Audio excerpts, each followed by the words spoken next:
আসসালামু আলাইকুম, শুভেচ্ছা সহ সকলকে স্বাগত জানাচ্ছি চ্যানেল আই সংবাদে। এখনকার আয়োজন নিয়ে আপনাদের সাথে আছি আমি ফাবলিহা বুশরা। শুরুতেই চলুন দেখে নিই ফ্রেশ আটা, ময়দা, সুজি সংবাদ শিরোনামগুলো।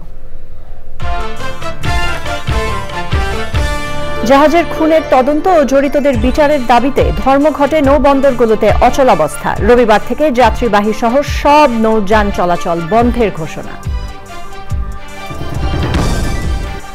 বেসরকারি ব্যক্তিদের সচিবালয়ে প্রবেশের অস্থায়ী পাস বাতিল ও সাংবাদিক প্রবেশে নিষেধাজ্ঞা। নিরাপত্তার জন্য এই সিদ্ধান্ত, বলছে প্রধান উপদেষ্টার প্রেস উইং। দিনের পর দিন অনির্বাচিত সরকারের হাতে দেশ চলতে পারে না, বললেন ফখরুল। অর্থ পাচারের দুর্নীতি ঢাকতে সচিবালয়ে আগুন, বলে রিজভির মন্তব্য। বাংলা একাডেমি প্রবর্তিত রাবেয়া খাতুন কথা সাহিত্য পুরস্কার পেলেন 2 সাহিত্যিক। বাংলা একাডেমির বার্ষিক সাধারণ সভায় পুরস্কার প্রদান।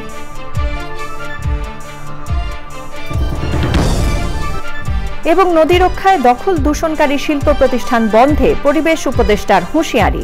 টেকসই উন্নয়ন ও অর্থনৈতিক সমৃদ্ধি অর্জনে নদী রক্ষায় গুরুত্ব আরোপ।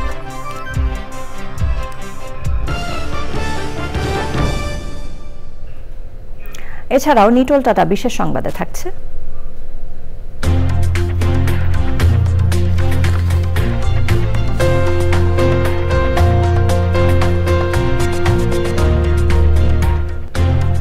নাসার মহাকাশযান পার্কার সোলার প্রোবের সফলভাবে সূর্যের কাছাকাছি যাওয়ার খবর।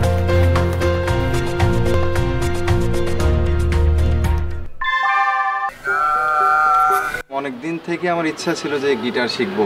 আমি যেহেতু স্টুডেন্ট, একবারে এতগুলো টাকাও ম্যানেজ করা সম্ভব হবে না। জানতে পারলাম বাবার মাধ্যমে যে বিকাশে সেভিংস করা যায়। সেভিংসটা ফুল হয়ে গেল। ওই দিন গেছে আমি বুক ফুলায় গেছি গিটার কিনতে। এটা সব থেকে ভালো লাগে যে ক্যাশ আউট করতে গেলে কোনো চার্জ লাগে না। বিকাশ অ্যাপে ডিপিএস, টাকা জমায় সারা দেশ। সংবাদ শিরোনামগুলো জানাচ্ছিলাম। এখনকার এই সংবাদ আয়োজন একই সঙ্গে চ্যানেল আই এর ইউটিউব চ্যানেল এবং চ্যানেল আই এর ওটিটি প্ল্যাটফর্ম আই স্ক্রিনে লাইভ স্ট্রিম হচ্ছে। এবার জানাবো বিস্তারিত খবর। চাঁদপুরের মেঘনায় জাহাজের 7 খুন ঘটনার সুষ্ঠু তদন্ত ও দায়ীদের গ্রেফতার সহ বিভিন্ন দাবিতে পণ্যবাহী নৌযান শ্রমিকদের অনির্দিষ্টকালের ধর্মঘটে দেশের নৌবন্দরগুলোতে অচলাবস্থা দেখা দিয়েছে। দাবি আদায় না হলে রবিবার থেকে পণ্যবাহীর পাশাপাশি যাত্রীবাহী সহ সব ধরনের নৌযান চলাচল বন্ধ করে দেওয়ার ঘোষণা দিয়েছে বাংলাদেশ নৌযান শ্রমিক ফেডারেশন। প্রতিনিধিদের পাঠানো তথ্যে রাজীব আহমেদের রিপোর্ট। বৃহস্পতিবার রাত 12টা থেকে অনির্দিষ্টকালের জন্য ধর্মঘট শুরু করে বাংলাদেশ নৌযান শ্রমিক ফেডারেশন। বরিশালে দ্বিতীয় দিনের মতো বন্ধ পণ্যবাহী জাহাজ। স্টাফের মোবাইল নিয়ে যায়, টাকা পয়সা যা থাকে নিয়ে যায়, তৈল লইয়ে যায়, তারপরে তাকে মারধর করে। এর জন্য কঠোর ব্যবস্থা করতে হবে সরকারের। ক্ষতিপূরণ সরকার যদি না দেয়, না দেওয়া পর্যন্ত, তাহলে আমরা আমাদের আন্দোলন চলবে এবং চলতেই থাকবে। ফেডারেশনের নেতাকর্মীরা জানান, দাবি আদায় না হলে আরো কঠোর আন্দোলনে যেতে বাধ্য হবেন তারা। না মানে তাহলে আপনি যাত্রীবাহী লঞ্চ আমরা বন্ধ করে দিব, মানে আগামীকালের ভিতরে। নৌযান শ্রমিকদের কর্মবিরতিতে স্থবির হয়ে পড়েছে সিরাজগঞ্জে উত্তরাঞ্চলের একমাত্র নদী বন্দর। বিপাকে পড়েছেন শ্রমিক ও ব্যবসায়ী সহ বন্দর সংশ্লিষ্টরা। সরকার যদি দাবি মেনে নিত তাহলে তো আমাদের কর্মবিরতি করা লাগতো না। এখন যত সময় পর্যন্ত আমাদের এই দাবি মেনে না নিবে তত সময় আমাদের এই কর্মবিরতি লাগাতার চলবে। সর্বদিক দিয়েই ক্ষতি, মানে সব কিছু। সাধারণ লেবার যারা খাইতে খায়, দিন আনে দিন মজুর, তাদের যেমন ক্ষতি। আমরা যারা ইজারাদার, আমরা যারা লক্ষ কোটি টাকা খরচ করে এই বন্দর পরিচালনা করি, আমাদের কার্যক্রম না থাকলে আমাদের ক্ষতি। জাহাজে হত্যাকাণ্ডের সুষ্ঠু তদন্ত, নৌপথে শ্রমিকদের নিরাপত্তা নিশ্চিত করা, সন্ত্রাস, চাঁদাবাজি, ডাকাতি ও নৈরাজ্য বন্ধে সরকারকে দ্রুত আলোচনার আহ্বান জানান নৌ শ্রমিক ফেডারেশনের নেতারা। Rajib Ahmed, channel I. বেসরকারি ব্যক্তিদের দেয়া সচিবালয় প্রবেশের সব অস্থায়ী পাস বাতিল করা হয়েছে। একই সাথে সাংবাদিকদের যারা অ্যাক্রেডিটেশন কার্ডের মাধ্যমে সচিবালয়ে যেতে পারতেন তাদেরও পরবর্তী নির্দেশ না দেয়া পর্যন্ত প্রবেশে নিষেধাজ্ঞা দেয়া হয়েছে। স্বরাষ্ট্র মন্ত্রণালয় থেকে দেয়া এক বিজ্ঞপ্তিতে এ তথ্য জানানো হয়। আরও জানাচ্ছেন রফিকুল বাশার। স্বরাষ্ট্র মন্ত্রণালয়ের দায়িত্বপ্রাপ্ত প্রধান উপদেষ্টার বিশেষ সহকারী মোহাম্মদ খোদাবক্স চৌধুরীর সই করা এক প্রেস বিজ্ঞপ্তিতে সচিবালয়ে প্রবেশে বাধানিষেধ জারি করা হয়েছে। নিষেধের ফলে সাংবাদিকসহ বেসরকারি কেউ আপাতত সচিবালয়ে যেতে পারবেন না। নিরাপত্তা বাড়ানোর জন্য এই উদ্যোগ নেওয়া হয়েছে বলে বিজ্ঞপ্তিতে জানানো হয়। বিজ্ঞপ্তিতে বলা হয়, বাংলাদেশ সচিবালয়ের সার্বিক নিরাপত্তা বাড়ানোর স্বার্থে সচিবালয়ে কর্মরত কর্মকর্তা কর্মচারীদের অনুকূলে দেওয়া স্থায়ী প্রবেশ পাস এবং সরকারি কর্মকর্তা কর্মচারীদের জন্য দেওয়া অস্থায়ী প্রবেশ পাস ছাড়া বেসরকারি ব্যক্তিদের জন্য দেওয়া সব ধরনের অস্থায়ী সচিবালয় প্রবেশ পাস বাতিল করা হয়েছে। সাংবাদিকদের অনুকূলে দেওয়া অ্যাক্রিডিটেশন কার্ড দ্বারা সচিবালয়ে প্রবেশাধিকার পরবর্তী নির্দেশ না দেওয়া পর্যন্ত বাতিল করা হয়েছে বলেও জানানো হয়। বাতিল করা বিভিন্ন ক্যাটাগরির সচিবালয় প্রবেশ পাসধারীরা আগামী 15 দিনের মধ্যে Bangladesh police crime and command control centre DMP এর 15 নম্বর আব্দুল গনি রোডে স্থাপন করা বিশেষ সেলের মাধ্যমে নতুন করে অস্থায়ী প্রবেশ পাসের জন্য আবেদন করতে পারবেন। সচিবালয়ে অগ্নিকাণ্ডের ঘটনায় উদ্বুদ্ধ পরিস্থিতিতে সচিবালয়ের নিরাপত্তা বিঘ্নিত হওয়ার প্রেক্ষিতে এ আদেশ জারি করা হয়েছে বলে বিজ্ঞপ্তিতে জানানো হয়। Rafiqul Bashar, channel I, Dhaka. প্রধান উপদেষ্টার প্রেস উইং জানিয়েছে, আগুনে কেপিআই এলাকা সচিবালয় ক্ষতিগ্রস্ত হওয়ায় এর নিরাপত্তা ও সুরক্ষায় সাংবাদিকদের প্রবেশ সীমিত করার সিদ্ধান্ত হয়েছে। সরকার শীঘ্রই বিদ্যমান প্রেস অ্যাক্রেডিটেশন কার্ড পর্যালোচনা করবে ও নতুন কার্ড ইস্যুর জন্য স্থানীয় ও আন্তর্জাতিক সব গণমাধ্যমের কাছে আবেদন আহ্বান করবে। এই সময়ের মধ্যে প্রেস ইভেন্টের জন্য সংশ্লিষ্ট মন্ত্রণালয়গুলো দৈনিক অস্থায়ী প্রবেশ কার্ড ইস্যু করবে। সাময়িক অসুবিধার জন্য দুঃখ প্রকাশ করে সাংবাদিকদের সহযোগিতা চেয়েছে প্রেস উইং। সচিবালয়ে আগুনের ঘটনার তদন্ত চলছে বলে জানিয়েছেন পুলিশের আইজি বাহারুল আলম। তিনি বলেন, পুলিশের কাছে কোনো ম্যাজিক নেই যা দিয়ে আইন শৃঙ্খলা নিয়ন্ত্রণে আনা যাবে। এনামুল কবির রূপমের রিপোর্ট। সচিবালয়ে আগুনের ঘটনায় 2 দিন পেরিয়ে গেলেও এখনও থানায় কোনো মামলা হয়নি। নাশকতা নাকি অন্য কিছু এখনও জানতে পারেনি পুলিশ ও তদন্তকারীরা। শনিবারও তদন্ত কমিটির সদস্যরা সচিবালয়ের বিভিন্ন স্থান পরিদর্শন করেন, কথা বলেন সংশ্লিষ্ট কয়েকজনের সঙ্গে। রাজধানীতে এক অনুষ্ঠানে পুলিশের আইজি জানান, তদন্ত চলছে। আগুনের ঘটনার তদন্ত চলছে, এটা পুরো কমিটি জাতির সামনে বলবে। এই কালিয়াকৈরের ঘটনাটা ছিনতাইয়ের ঘটনা, আপনারা একটু দেখেন। নারায়ণগঞ্জের ঘটনাটা ছিনতাইয়ের ঘটনা, মোবাইল ছিনতাই। ছাত্র সমন্বয়করা আমরা ওনাদেরকে নারায়ণগঞ্জে নিয়ে গিয়েছি, ওনারা দেখেছেন, ভিকটিমের ফ্যামিলির সাথেও কথা বলেছেন। একই অনুষ্ঠানে ঢাকার পুলিশ কমিশনার বলেছেন, অপরাধ নিয়ন্ত্রণে সম্ভব সবকিছুই করছে পুলিশ। গত 15 বছরে যারা নেতৃবৃন্দ ছিলেন তারা কি ভূমিকা রেখেছিলেন, তারা কি কর্মকাণ্ড করলেন যে দেশের মানুষ আমাদের প্রতি এত বিরক্ত ত্যক্ত হলো এবং যার বহিঃপ্রকাশ আমাদের উপরে পড়ল।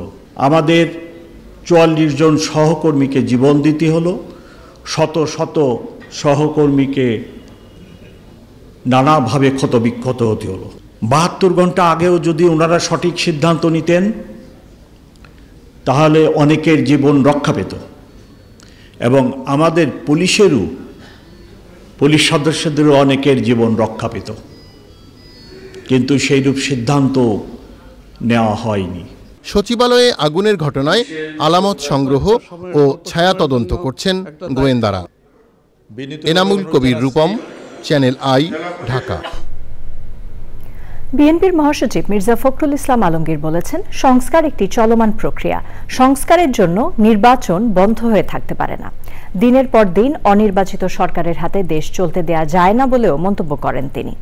সচিবালয়ে আগুন গভীর ষড়যন্ত্রের অংশ জানিয়ে বিএনপির সিনিয়র যুগ্ম মহাসচিব অ্যাডভোকেট রুহুল কবির রিজভী বলেছেন, অর্থ পাচারের দুর্নীতি ঢাকতেই এই আগুন দেয়া হয়েছে। মইনুল হাসানের রিপোর্ট। সকালে জাতীয় প্রেস ক্লাবে জাতীয় গণতান্ত্রিক পার্টির আয়োজনে বহুদলীয় গণতন্ত্রের প্রবক্তা, স্বাধীনতার ঘোষক শহীদ প্রেসিডেন্ট জিয়াউর রহমানের স্বাধীনতা, সার্বভৌমত্ব রক্ষা ও 24-এর ছাত্র জনতার অভ্যুত্থানের চেতনা সকলকে ঐক্যবদ্ধ করে সকল ষড়যন্ত্র প্রতিহত করা নিয়ে আলোচনা সভা। এতে অংশ নিয়ে বিএনপির মহাসচিব মির্জা ফখরুল ইসলাম আলমগীর বলেন, অন্তর্বর্তী সরকার ইচ্ছাকৃতভাবে নির্বাচন বিলম্বিত করছে।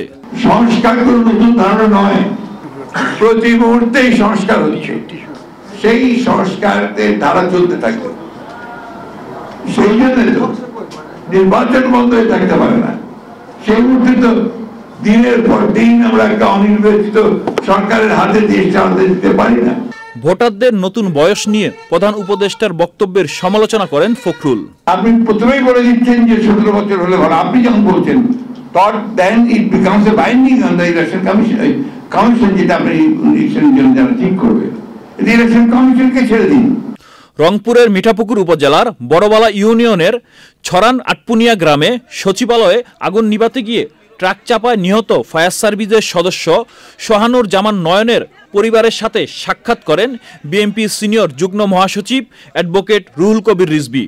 আরো কত ঘটনা আছে, সেই ঘটনাগুলো চাপা দেওয়ার জন্যই 9 তলা ভবনের কয়েকটি মিনিস্ট্রি গুরুত্বপূর্ণ ফাইল পুড়িয়ে দেওয়া হয়েছে। 1 মাসের মধ্যে সোহানুরের বোনকে চাকরি দিতে সরকারের কাছে দাবি জানান তিনি।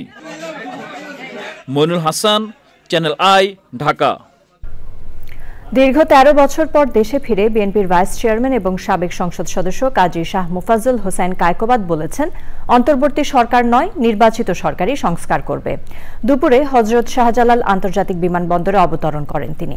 পরে বিএনপির প্রতিষ্ঠাতা প্রয়াত রাষ্ট্রপতি জিয়াউর রহমানের মাজারে গিয়ে শ্রদ্ধা নিবেদন শেষে তিনি বলেন, জালেম সরকারের সময়ে যেভাবে গুম, খুন, চাঁদাবাজি হয়েছে তার যেন পুনরাবৃত্তি না হয়। নেতাকর্মীদের তারেক জিয়ার আদর্শ অনুসরণ করার আহ্বান জানিয়ে তিনি বলেন, যদি দলের কেউ অসৎ আচরণ করে তাকে দল থেকে বহিষ্কার করা হবে।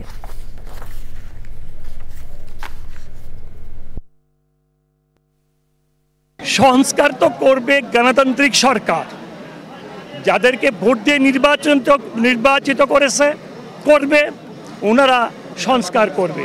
যারা আন্দোলনে আহত হয়েছেন সবার কাছে আমি এবং আমার দল কৃতজ্ঞ। আগের সরকারের সময়, জালেম সরকারের সময় যেইভাবে গুম, খুন, চাঁদাবাজি, দখলবাজি এবং নির্যাতন করা হচ্ছে, এর যদি পুনরাবৃত্তি হয় তাহলে কিন্তু আমাদেরকে আবার সেই রূপ, সেই ভোগ করতে হবে। আমাদেরকে এইগুলি থেকে জনগণকে মুক্ত রাখতে হবে। ফ্যাসিবাদ যেন ফিরে না আসে সেজন্য সবাইকে ঐক্যবদ্ধ থাকার আহ্বান জানিয়েছেন রাজনৈতিক দলের নেতারা। রাজধানীতে সম্মেলনে বাংলাদেশ খেলাফত মজলিসের মহাসচিব মামুনুল হক বিএনপি ও জামায়াতকে সতর্ক করে বলেছেন, যদি তাদের জন্য দেশে ঐক্য নষ্ট হয় তবে জনগণের কাছে জবাবদিহি করতে হবে। বিএনপির স্থায়ী কমিটির সদস্য মির্জা আব্বাস বলেছেন, বাংলাদেশে আগুন জ্বললে ভারতও নিরাপদ থাকবে না। তাফহিমুল ইসলামের রিপোর্ট। বিভেদ নয়, ঐক্য, এই প্রতিপাদ্যকে সামনে রেখে রাজধানীর সোহরাওয়ার্দী উদ্যানে খেলাফত মজলিসের সাধারণ পরিষদের দ্বাদশ অধিবেশন। ফ্যাসিবাদ বিরোধী বিভিন্ন রাজনৈতিক দল ও সংগঠনের নেতারা সম্মেলনে অংশ নেয়। বক্তারা অভিযোগ করেন, আওয়ামী লীগের শাসনামলে ইসলামী দলগুলো সবচেয়ে বেশি নিপীড়নের শিকার হয়েছে। হাসিনা মনে করেছিল ভারতের সহযোগিতায় তারা বাংলাদেশকে একটি জঙ্গি রাষ্ট্র বানাবে। বিএনপি এবং জামায়াতকে বিশেষভাবে বলতে চাই, আপনাদের দুই দলের যে কোনো কারণে যদি এই ঐক্যের মধ্যে কোনো ফাটল তৈরি হয়, জাতির কাছে আপনাদের জবাবদিহিতার কাঠ গড়ায় দাঁড়িয়ে জবাব দিতে হবে। জবাব নিয়ে ছাড়বো আমরা। রাজনৈতিক দলের শীর্ষ নেতারা বলেন, ঐক্য ঠিক রেখে নতুন বাংলাদেশ তৈরির লড়াই অব্যাহত রাখতে হবে। সম্মেলনে উঠে আসে বাংলাদেশ ভারত সম্পর্কের বিষয়টিও। আসেন, আমরা সুন্দর একটা জাতীয় সরকারের মাধ্যমে আমরা দেশটাকে সুন্দর করার জন্য আমরা একত্রিত হয়ে আমরা কাজ করব। এই দেশটাকে ভারত তার অঙ্গ রাষ্ট্রে পরিণত করেছিল এবং ভারতবাসীও একইভাবে এটাই ভাবত। হাসিনা চলে গেছে, সরকারের পতন হয়ে চলে গেছে, তোমাদের এত মাথা ব্যথা কেন? বাংলাদেশে এখন জ্বালাবেন, নিজের শান্তিতে থাকবেন, এটা কিন্তু সম্ভব না, এটা হয় না। দেশপ্রেমিক সকলকে আমরা উদাত্ত আহ্বান জানাচ্ছি যে আপনারা একমাত্র এক প্ল্যাটফর্মে দাঁড়িয়ে এই দেশকে, এই দেশের স্বাধীনতা, এই দেশের সার্বভৌমত্ব রক্ষায় এগিয়ে আসুন। দেশের মানুষের ঐক্য যেন নষ্ট না হয়, সরকারকে সেদিকে লক্ষ্য রাখার পাশাপাশি নির্বাচনে নির্দিষ্ট রোডম্যাপ ঘোষণার দাবি জানান বিভিন্ন রাজনৈতিক দলের নেতারা। তাফহিমুল ইসলাম, চ্যানেল আই, ঢাকা। জামায়াতে ইসলামের আমির ডক্টর শফিকুর রহমান বলেছেন, জুলাই অগস্ট বিপ্লবের আহতদের সুচিকিৎসা এখনও নিশ্চিত হয়নি। রাজধানীর পুরানা পল্টনে আয়োজিত জুলাইয়ের স্মৃতিচারণ অনুষ্ঠানে তিনি বলেন, দলীয় ভিত্তিতে শহীদদের ভাগ হয় না, শহীদরা জাতীয় সম্পদ। এ সময় উপদেষ্টাদের প্রতি ফ্যাসিবাদীদের বিচারের আহ্বান জানান জুলাই গণ অভ্যুত্থানে আহতরা। তাফহিমুল ইসলামের আরেকটি রিপোর্ট। বাংলাদেশ জামায়াতে ইসলামী ঢাকা মহানগর দক্ষিণের আয়োজনে জুলাই আগস্ট বিপ্লবে আহত ও পঙ্গুত্ব বরণকারীদের স্মৃতিচারণ অনুষ্ঠান। পরাধীন শৃঙ্খল ভাঙতে হবে, আর নয় অধীনতা। জুলাই আগস্ট বিপ্লবে আহতরা স্মৃতিচারণ করতে গিয়ে খুনি হাসিনার বিচারের দাবি জানান। কত মানুষের পঙ্গুত্বের বিনয়ে বাংলাদেশটা স্বাধীন হয়েছে, যেই আসুক না কেন আমি চাই তাই যেন বসার আগে চিন্তা করে যে কার কারণে কাদের জীবন বাজি রেখে সিটটা আমি খালি পেয়েছি। ফ্যাসিস্টদের বিচার যেন ইনশাআল্লাহ কনফার্ম হয়, আমি এদের ফাঁসি চাই। সর্বোপরি এদের বিচার আমাদের নিশ্চিত দেখতে হবে। ফ্যাসিবাদীরা এখনো ষড়যন্ত্র অব্যাহত রেখেছে জানিয়ে জামায়াতের আমির বলেন, ফ্যাসিবাদীদের বিচার ও আহতদের যথাযথ চিকিৎসা ও কর্মসংস্থানের ব্যবস্থা সরকারকে করতে হবে। সরকার তখন বলেছিল যে আমরা তাদের সমস্ত চিকিৎসা নিশ্চিত করব, দেশে হোক বিদেশে হোক। আমার জানা মতো দেশে কিছু চিকিৎসা দিলে ওইটা পর্যাপ্ত নয় এবং বিদেশের ব্যাপারে এখনো বড় কিছু সরকার করতে পারে। শহীদরা এদেশের জাতীয় সম্পদ বলে আখ্যা দিয়েছেন জামায়াতে ইসলামীর আমির। কেউ দলের ভিত্তিতে আমাদের শহীদদেরকে ভাগ করবেন না। আমাদের শহীদরা আমাদের জাতীয় সম্পদ, তারা আমাদের জাতীয় বীর, এবং এই রকম যারা লড়াই করে আহত হয়েছেন তারাও আমাদের জাতীয় বীর। তাদেরকেও কেউ দলীয় ভিত্তিতে ভাগ করবেন না। জামাতের আমির আরো বলেন, যারা ক্ষমতায় আসবে তাদের ভাগ্য পরিবর্তন হবে, আর জনগণের ভাগ্য পরিবর্তন হবে না, এমনটা এদেশের মানুষ আর চায় না। তাফহিমুল ইসলাম, চ্যানেল আই, ঢাকা।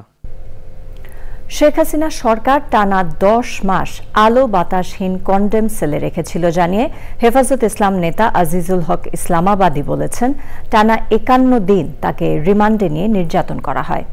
চ্যানেল আইয়ের সাথে বিশেষ সাক্ষাৎকারে তিনি বলেন, জীবনে কোনোদিন একটি পিঁপড়াও মারেননি, কিন্তু তাকে 6টি হত্যা মামলার আসামি করা হয়। মাসরুর শাকিলের রিপোর্ট। রাজধানীর শাপলা চত্বরে 2013 সালের 5 মে হেফাজত ইসলামের মহাসমাবেশে রাতের আধারে র্যাব, পুলিশ, বিজিবির যৌথ বাহিনীর অভিযানের সময় প্রাণে বেঁচে গেলেও এরপর থেকে পলাতক জীবন পার করেছেন বলে জানালেন হেফাজত নেতা আজিজুল হক ইসলামাবাদী। বলেন, 2021 সালে ভারতের প্রধানমন্ত্রী নরেন্দ্র মোদীর আগমনের প্রতিবাদ করায় তাকে গ্রেপ্তার ও রিমান্ডে নির্মম নির্যাতনের শিকার হতে হয়। আমার প্রথম 7 দিন রিমান্ড মঞ্জুর করে দ্বিতীয়বারে আমাকে 51 দিন রিমান্ড দিয়েছে। ডিবি অফিসে নিয়ে গিয়ে আমার চোখ বন্ধ করে ক্যাপ লাগাই, পিছনে হ্যান্ড কাপ লাগিয়ে আমাকে সকাল 9টা থেকে বিকেল 5টা পর্যন্ত দাঁড় করে রাখছে। সবচেয়ে বড় আমার আশ্চর্য লেগেছে, বাংলাদেশে ডিবির যে বড় বড় কর্মকর্তা যারা বিসিএস ক্যাডার হয়ে অফিসার হয়েছেন, তারা কিভাবে বিশ্রী ভাষায়, অশ্লীল ভাষায় একেবারে ডোমের মতো গালাগালি করে। এই জিনিসটা আমাকে সবচেয়ে বড় আহত করে। হেফাজতের এই নেতা বলেন, তার বিরুদ্ধে দেওয়া বেশিরভাগ মামলায় যে মিথ্যা, এজাহার পড়লেই তা বোঝা যায়। আশ্চর্যের কথা হলো, একই ব্যক্তি, আমি আজিজুল হক ইসলামাবাদী, একই সময়ে একই দিন 7 মিনিট 2 মিনিটের আগে পল্টন থানায়, রমনা থানায়, শাহবাগ থানায়, কি বলা হয়, মতিঝিল থানায়, এরপরে যাত্রাবাড়ি থানায়, ব্রাহ্মণবাড়িয়ায়, চট্টগ্রামে, নারায়ণগঞ্জে একই ব্যক্তি একই দিন একই সময়ে সশরীরে উপস্থিত থেকে ভাঙচুর করেছে, হামলা করেছে। এটা কি কোনো পাগল বিশ্বাস করবে? তাহলে আমাদের এই পুলিশ অফিসারগুলো কি লেখাপড়া করলেন? ফাঁসির সাজা পাওয়া আসামি না হলেও টানা 10 মাস কন্ডেম সেলে রাখা হয়েছিল বলে জানান আজিজুল হক ইসলামাবাদী। আমরা তো সাধারণ কয়েদি, কিন্তু আমাদেরকে রাখা হয়েছে মৃত্যুদণ্ডের ফাঁসির আসামির সেলে, কন্ডেম সেলে। আমি পুরো 21 মাসে কন্ডেম সেলে ছিলাম এবং 21 মাসের ভিতরে 22 মাস ছিলাম একা। এই চট্টগ্রামের কন্ডেম সেল? চট্টগ্রামও ঢাকাতে কেরানীগঞ্জে একাই রেখেছে আমাকে, আমার আশেপাশে কেউ ছিল না। চট্টগ্রামে আমাকে 7 মাস মৃত্যুদণ্ডের এই আসামির ছেলে 7 মাস রেখেছে, 24 ঘন্টা লকআপ। আমাকে 7 মাস খুলে দেওয়া হয়নি, দুনিয়ার আলো বাতাস আমি দেখিনি। তিনি বলেন, বেশিরভাগ মুসলিমের দেশে ইসলাম ভিত্তিক অরাজনৈতিক সংগঠন করলেও তার মতো হাজারো কর্মীর উপর শেখ হাসিনা সরকার অমানবিক নির্যাতন চালিয়েছিল। Masrur Shakil, channel I, Dhaka. বাংলা একাডেমির রাবেয়া খাতুন কথা সাহিত্য পুরস্কার 2024-এ ভূষিত হয়েছেন 2 সাহিত্যিক। বাংলা কথা সাহিত্যে অবদানের স্বীকৃতি হিসেবে এই পুরস্কার পেলেন কথা সাহিত্যিক ও সাংবাদিক সুশান্ত মজুমদার ও সুমন মজুমদার। একাডেমির সাধারণ সভায় এই পুরস্কারের পাশাপাশি আরও কয়েকটি ক্যাটাগরিতে পুরস্কার তুলে দেওয়া হয়। লাইলা নওশিনের রিপোর্ট। বাংলা সাহিত্যের স্বনামধন্য কথাসাহিত্যিক রাবেয়া খাতুনের স্মৃতিকে অমর করে রাখতে রাবেয়া খাতুন স্মৃতি পরিষদের অর্থায়নে 2022 সাল থেকে রাবেয়া খাতুন কথা সাহিত্য পুরস্কার প্রদান করে আসছে বাংলা একাডেমি। এবছর বাংলা একাডেমির সাধারণ পরিষদের ৪৭তম বার্ষিক সভায় পুরস্কার তুলে দেন বাংলা একাডেমির মহাপরিচালক মোহাম্মদ আজম ও সভাপতি অধ্যাপক আবুল কাশেম ফজলুল হক। সাহিত্যের সামগ্রিক অবদানের জন্য এবছর রাবেয়া খাতুন কথা সাহিত্য পুরস্কারে ভূষিত হলেন সুশান্ত মজুমদার। অনূর্ধ্ব ৪৯ বছর বয়সী লেখকদের মধ্যে ২০২৩ সালে প্রকাশিত রায়মঙ্গল উপন্যাসের জন্য এই পুরস্কার পেয়েছেন কথা সাহিত্যিক সুমন মজুমদার। যখন পুরো সবকিছুই আছে যে অনাচারে ভর্তি হচ্ছে, সেই সময় এই ধরনের শিল্প সাহিত্য নিয়ে যে তাদের পৃষ্ঠপোষকতা, এর জন্য তাদের ধন্যবাদ দেই। বাংলা সাহিত্যে তো রাবেয়া খাতুন অন্যতম একজন সাহিত্যিক, ফলে রাবেয়া খাতুনের নাম অনুসারে যে পুরস্কার সেটা পাওয়া তো অবশ্যই অনুপ্রেরণার বিষয় এবং এটা আমার ভবিষ্যৎ লেখালেখিকে অনুপ্রেরণা যোগাবে। অনুষ্ঠানে সাম্মানিক ফেলোশিপ ও একাডেমি পরিচালিত আরও কয়েকটি পুরস্কার তুলে দেওয়া হয়। বাংলা একাডেমি পরিচালিত সাদাত আলী আখন্দ সাহিত্য পুরস্কার পেয়েছেন সদ্যপ্রয়াত অনুবাদক ও গবেষক মোহাম্মদ হারুনুর রশিদ। মোহাম্মদ বরকতুল্লাহ প্রবন্ধ সাহিত্য পুরস্কার পেয়েছেন প্রাবন্ধিক গবেষক ডক্টর ওয়াকিল আহমদ। কবির চৌধুরী শিশু সাহিত্য পুরস্কার পেয়েছেন শিশু সাহিত্যিক আবু সালেহ। অধ্যাপক মমতাজ উদ্দিন আহমদ নাট্যজন পুরস্কার পেয়েছেন নাইলা আজাদ এবং আবু রুশদ সাহিত্য পুরস্কার পেয়েছেন কথা সাহিত্যিক নাসিমা আনিস। সে সময় বিভিন্ন ক্ষেত্রের ৭ বিশিষ্টজনকে সাম্মানিক ফেলোশিপ দেওয়া হয়। লাইলা নওশিন, চ্যানেল আই, ঢাকা। নদী রক্ষায় প্রয়োজনে দখল দূষণকারী শিল্প প্রতিষ্ঠান বন্ধের হুঁশিয়ারি দিয়েছেন পরিবেশ উপদেষ্টা সৈয়দা রিজওয়ানা হাসান। গাজীপুরে নদী বিষয়ক যুব সম্মেলনে যোগ দিয়ে বক্তারা টেকসই উন্নয়ন ও অর্থনৈতিক সমৃদ্ধি অর্জনে নদী রক্ষায় গুরুত্ব আরোপ করেছেন। দীর্ঘদিনের দখল দূষণ প্রতিরোধে সমন্বিত উদ্যোগে জোর দিয়েছেন প্রকৃতি বন্ধু বীর মুক্তিযোদ্ধা মুকিত মজুমদার বাবু। আলিম আল রাজের রিপোর্ট। আবহমান বাংলায় যোগাযোগ আর অর্থনীতির মূল চালিকা শক্তি ছিল নদী। যুগের পর যুগ অপরিণামদর্শী কর্মকাণ্ডে দখল দূষণের পাশাপাশি মেরে ফেলা হয়েছে অনেক নদী। ফলে দীর্ঘমেয়াদে খাদ্য নিরাপত্তা ব্যাহত হওয়ার পাশাপাশি চরম ক্ষতিগ্রস্ত হয়েছে অর্থনীতি। ভবিষ্যতের নিরাপদ আবাস বিনির্মাণে গাজীপুরে জাতির ভবিষ্যৎ নাগরিক তরুণদের নিয়ে নদী বিষয় সম্মেলন। তরুণ প্রতিনিধিরা তুলে ধরেন নদী নিয়ে মূল্যায়ন ও করণীয়। মনিটরিংটা রাষ্ট্রীয় মনিটরিং হবে। খেয়াল করে দেখেন, আমরা যে বলছি যে ডেমোক্রেটাইজেশন অফ এনভায়রনমেন্টাল ডেমোক্রেসির কথা আমরা বলি, একদম মাইক্রো লেভেলে আমার যে প্রাকৃতিক সম্পদটা আছে সেটার ম্যানেজমেন্ট এবং মনিটরিংটাও আমরা করব। গাজীপুরের শীতলক্ষা, বালু, তুরাগ, চিলাই, লবণদহর, টঙ্গী এবং মোগরখাল, এই কেবলমাত্র এই কয়টা নদীতে কলকারখানার দূষণ পয়েন্ট আমরা ৩৩৭টা পেয়েছি। মিউনিসিপ্যালিটির যে ওয়েস্ট লাইন সেটা 40টি, ওয়েস্ট ডাম্পিং 51টি, বাণিজ্যিক দখল 116টি, আবাসিক দখল 21টি, আর্থ ফিলিং 59টি। আমাদের হয়তো অর্থ সংকলন করতে পারি না আমরা। আমাদের দেশে যে নদীগুলা এই পলি নিয়ে আসে সেই নদীগুলাকে আমরা প্ল্যানিং ওয়েতে ড্রেজিং করতে পারছি না। নদীসহ সকল দখল দূষণ প্রতিরোধে প্রকল্পের সীমাবদ্ধ না থেকে প্রয়োজন সার্বিক সচেতনতা ও মূল্যবোধের গুণগত পরিবর্তন।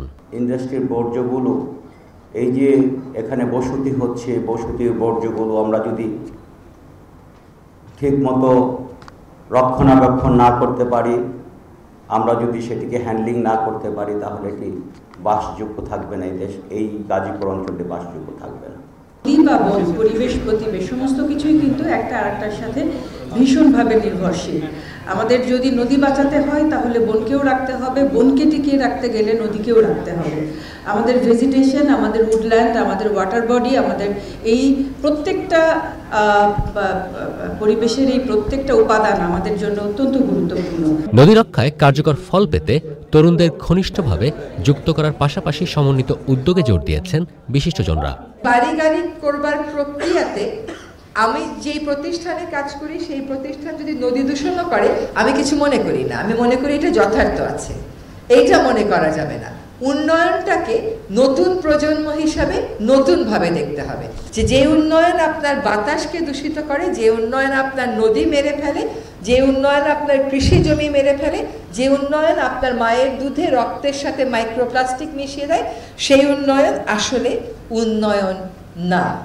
আমরা কিন্তু এক হয়েছি একটি কারণে, যে আমরা এই যে সমস্যা, এই যে দূষণ, এই যে নানা ধরনের যে সমস্যার সৃষ্টি হয়েছে নদী নিয়ে, এবং নদী যে আমরা আর এখন সেই আগের যে নদী আমরা দেখেছি আমাদের ছোটকাল থেকে, যে নদী আমরা দেখেছি দূষণমুক্ত, সেই দূষণমুক্ত নদী কিন্তু এখন যে অবস্থা আছে, একে দূষণমুক্ত করতে হলে কিন্তু একা একটি প্রতিষ্ঠান অথবা একটি মানুষ এর পক্ষে সম্ভব নয়। আমাদের সবাইকে কিন্তু একসাথে এগিয়ে আসতে হবে এবং আমরা যখনই এক হতে পারবো, হাতে হাত মেলাতে পারবো, তখনই কিন্তু আমাদের পক্ষে এই কাজটি করা সহজ হবে।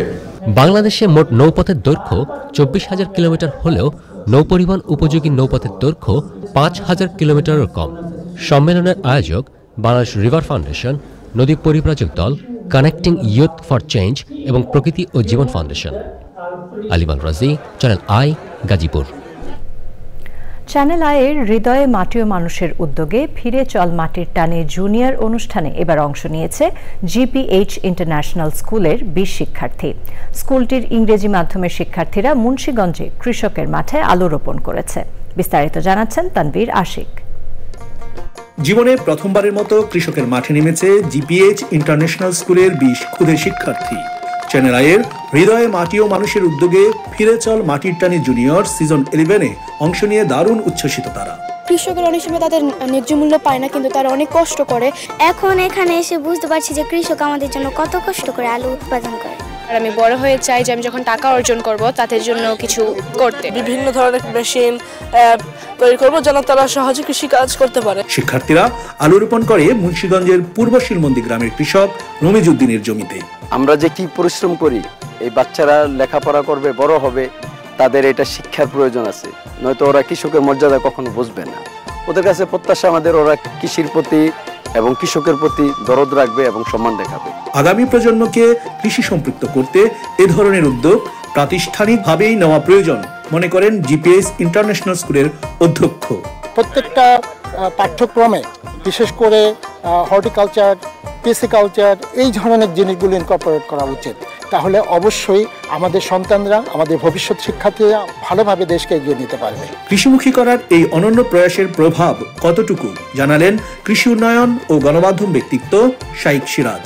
কৃষি প্রধান দেশ হয়ে কৃষি সম্পর্কে সবারই কম বেশি নলেজ থাকাটা দরকার, শুধু এটা কৃষকের একার কাজ না, সেই বোধটা বোধহয় আসছে সবার মধ্যে, তাই না? হ্যাঁ, তাই না? সো দ্যাট ওদের মতো বাচ্চারাও কিন্তু যে ফার্মারকে যে রেসপেক্ট করা উচিত সেটা এর মধ্যে শিখে গেছে। তারপর ফার্মার যে ফেয়ার প্রাইস পায় না সেটা ওরা জানে। 3 মাস পর শিক্ষার্থীরা রোপণ করা আলু তুলতে আবার মাঠে নামবে। Tanvir Ashik, channel I. এ নিয়ে বিস্তারিত প্রতিবেদন প্রচার হবে আজ রাত 9টার সংবাদের পর হৃদয়ে মাটি ও মানুষ অনুষ্ঠানে। প্রিয় দর্শক, আপনারা দেখছেন চ্যানেল আই সংবাদ। সময় হয়ে গেল একটি বিরতি নেবার। বিরতির পর অন্যান্য খবরের সাথে আরো জানিয়ে ফিরব। বিরতির পর সাথে থাকার জন্য ধন্যবাদ সবাইকে। পাকিস্তান ও আফগানিস্তান সীমান্তে দুদেশের সীমান্ত রক্ষীদের মধ্যে সংঘর্ষের ঘটনায় পাকিস্তানের 19 সেনা ও আফগানিস্তানের 3 বেসামরিক নাগরিক নিহত হয়েছেন। আফগানিস্তানের মূল ভূখণ্ডে পাকিস্তানের ক্ষেপণাস্ত্র হামলার পর দুই দেশের সীমান্ত জুড়ে চরম উত্তেজনা ছড়িয়ে পড়ে। আফগান সীমান্ত বাহিনী খোস্ত প্রদেশের আলিশির জেলায় বেশ কয়েকটি পাকিস্তানি সামরিক চৌকিতে আগুন দিয়েছে এবং পাকতিকা প্রদেশের ডান্ডিপাতান জেলায় 2টি পাকিস্তানি পোস্ট দখলে নিয়েছে। পূর্ব আফগানিস্তানের খোস্ত পাকতিকা প্রদেশে পাকিস্তানের সীমান্তবর্তী এলাকায় ভয়াবহ সংঘর্ষ এখনও চলছে। আফগান ভূখণ্ডে পাকিস্তানের সবশেষ হামলাকে বর্বর ও স্পষ্ট আগ্রাসন অভিহিত করে এর কড়া জবাব দেওয়ার প্রত্যয় ব্যক্ত করে কাবুল। আই স্ক্রিন সাংস্কৃতিক সংবাদ।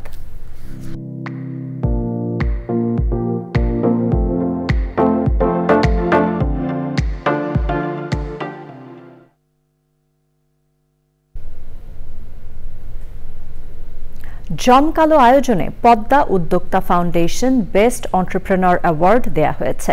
উদ্যোক্তা হবে ঘরে ঘরে, বেকারত্ব যাবে দূরে দূরে, এই স্লোগানে বিকেলে রাজধানীর সেগুনবাগিচা কেন্দ্রীয় কচি কাঁচার মেলা মিলনায়তনে এ আয়োজন হয়। এতে দেশের স্বনামধন্য মিডিয়া ব্যক্তিত্ব ও উদ্যোক্তাদের অ্যাওয়ার্ড প্রদান করে পদ্মা উদ্যোক্তা ফাউন্ডেশন।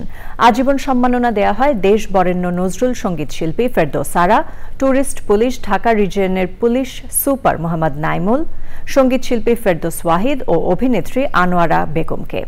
উপস্থিত ছিলেন পদ্মা উদ্যোক্তা ফাউন্ডেশনের চেয়ারম্যান মোহাম্মদ মনিরুজ্জামান অপূর্ব ও সাধারণ সম্পাদক সেলিম মাহমুদ।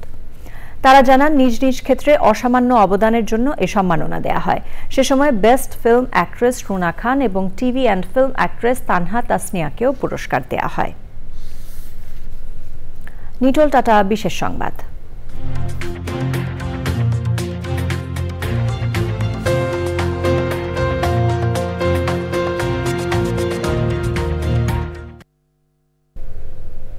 নতুন ইতিহাস সৃষ্টি করল যুক্তরাষ্ট্রের মহাকাশ গবেষণা সংস্থা নাসা। তাদের তৈরি মহাকাশযান পার্কার সোলার প্রোব সফলভাবে সূর্যের কাছাকাছি যেতে সক্ষম হয়েছে। এর আগে আর কোনো মহাকাশযান সূর্যের এত কাছাকাছি যেতে পারেনি। নাসা জানিয়েছে প্রোবটির একটি আলোক সংকেত যুক্তরাষ্ট্রের জনস হপকিন্স অ্যাপ্লায়েড ফিজিক্স ল্যাবরেটরিতে এসে পৌঁছেছে। এখান থেকে প্রোবটি পরিচালনা করা হচ্ছে। পার্কার সোলার প্রোব সৌরপৃষ্ঠ থেকে ঘন্টায় প্রায় 4,30,000 মাইল গতিতে মঙ্গলবার সূর্যের দিকে ছুটতে শুরু করে।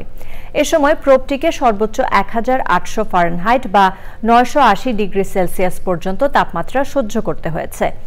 এসব প্রতিকূলতা পাড়ি দিয়ে অবশেষে তা বাংলাদেশ সময় শুক্রবার বেলা 11টার দিকে সৌরপৃষ্ঠ থেকে প্রায় 38 লাখ মাইল পথ পাড়ি দিয়ে সূর্যের কাছাকাছি পৌঁছাতে সক্ষম হয়। আগামী 1 জানুয়ারি মহাকাশযানটি নিজের সর্বশেষ অবস্থা সম্পর্কে বিস্তারিত তথ্য পাঠাবে বলে আশা করা হচ্ছে। এবার জানাবো কৃষি সংবাদ।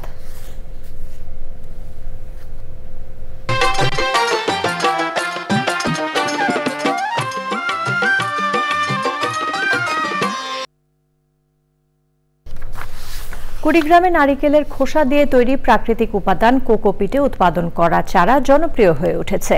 মাটির বিকল্প হিসেবে কোকোপিটে বিভিন্ন ধরনের চারা উৎপাদনে জেলায় অনেকের কর্মসংস্থান সৃষ্টি হয়েছে।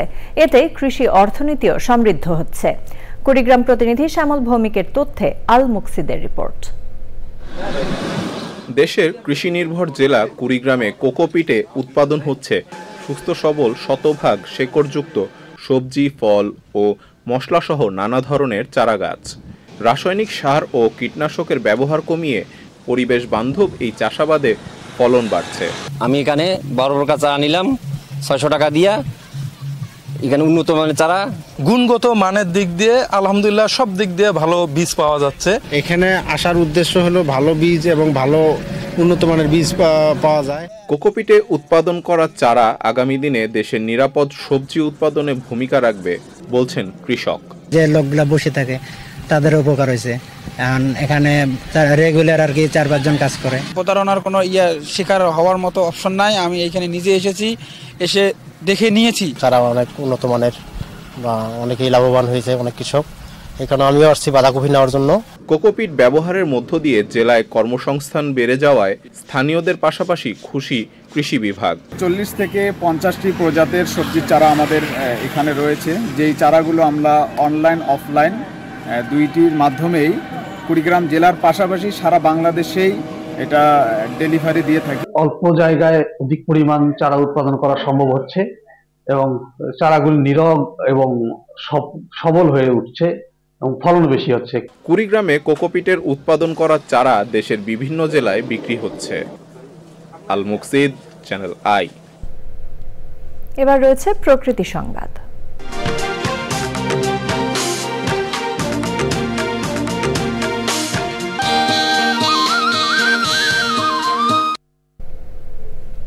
ভাসমান দোকান আর ময়লা আবর্জনা সরানোর পাশাপাশি আলোকসজ্জা সহ নানা উদ্যোগে প্রাণ ফিরছে পতেঙ্গা সমুদ্র সৈকতের।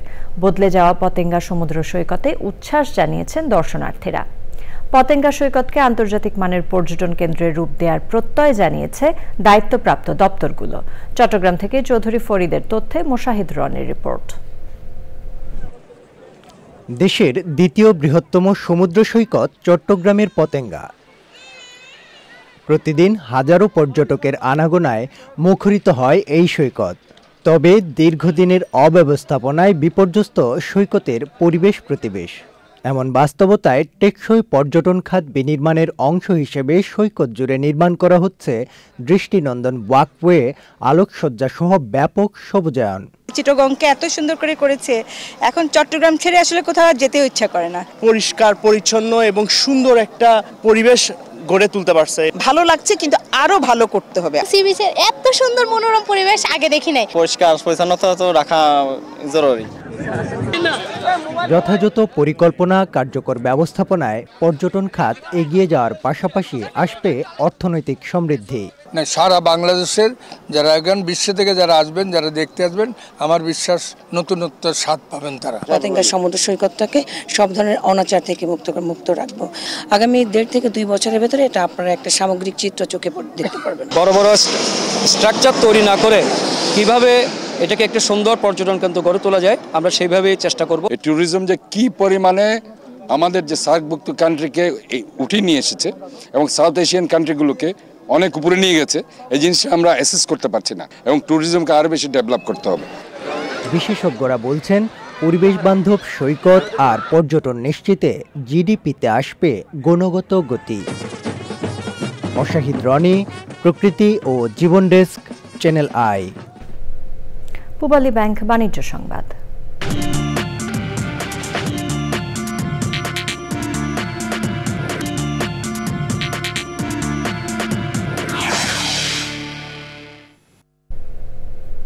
রেফ্রিজারেটর, এয়ার কন্ডিশনার ও টেলিভিশন উৎপাদনে দেশ সেরা ব্র্যান্ডের খেতাব অর্জন করল ওয়ালটন। রাজধানীর একটি হোটেলে বাংলাদেশ ব্র্যান্ড ফোরাম আয়োজিত বেস্ট ব্র্যান্ড অ্যাওয়ার্ডের 16তম আসরে বেস্ট ব্র্যান্ড অ্যাওয়ার্ড 2024 পুরস্কারে ভূষিত হয় ওয়ালটন। আয়োজনে ওয়ালটনের ডিস্ট্রিবিউটর নেটওয়ার্কের head of sales Mohammad Firoz Alam, ওয়ালটনের chief marketing officer CMO Galib Bin Mohammad, deputy CMO Zoheb Ahmed, Walton এসির chief business officer CBO Mohammad Tanvir Rahman, ফ্রিজের সিবিও তাহসিনুল হক, টিভির সিবিও হাবিব ইফতেখার সহ অন্যরা উপস্থিত ছিলেন। সংবাদে আবারও সময় হয়ে গেল একটি বিরতি নেবার। বিরতির পর খেলার খবরে জানিয়ে ফিরব।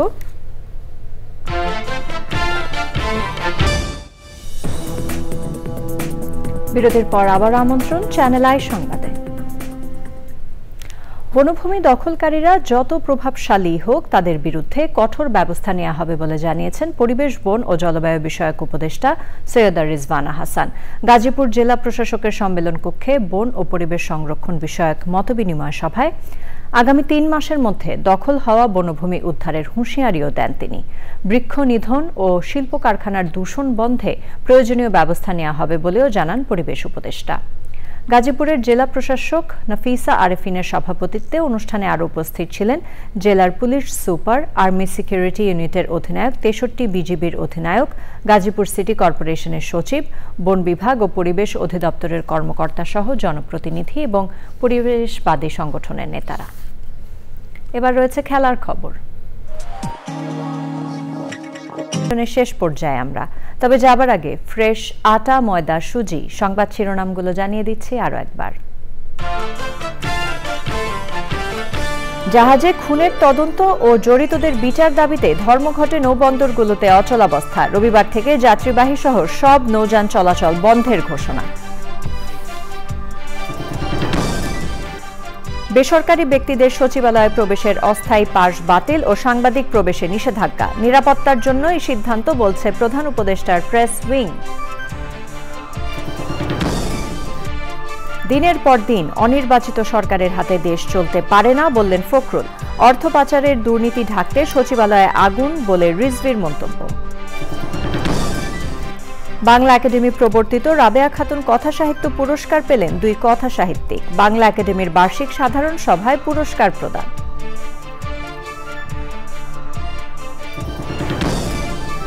এবং নদী রক্ষায় দখল দূষণকারী শিল্প প্রতিষ্ঠান বন্ধে পরিবেশ উপদেষ্টার হুঁশিয়ারি। টেকসই উন্নয়ন ও অর্থনৈতিক সমৃদ্ধি অর্জনে নদী রক্ষায় গুরুত্ব আরোপ।